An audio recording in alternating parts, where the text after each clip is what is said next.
the 91st EHS Academy for Doosan Enerbilities construction sites.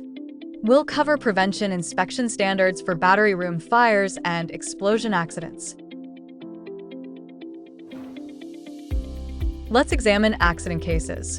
In 2023, an explosion occurred during repairs at an Asan Battery Material Factory's production facility, causing 1 fatality. In 2024, a chain explosion of lithium batteries at the RE Cell factory in Hwaseong killed 23 people and injured 8. In 2025, a fire occurred during lithium-ion battery charging at an Anyang factory, but prompt alarms and evacuation prevented casualties. Let's check inspection cycles and items. Inspection cycle.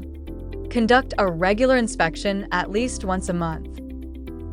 Inspection items. Use the attached checklist to inspect electrical equipment, battery cells, ventilation systems, fire extinguishing equipment, and the emergency response manual. Inspection methods include visual checks and measurements using inspection instruments.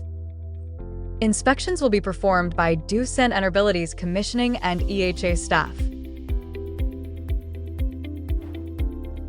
Battery room fire and explosion accident prevention inspection standards. Please remember, the inspection cycle is a regular inspection conducted at least once a month. Use the battery room fire and explosion prevention checklist for inspections. Doosan Enerbilities commissioning and EHA staff will perform visual checks and inspections using measuring instruments. Please work safely by complying with the battery room fire and explosion accident prevention inspection standards. Thank you.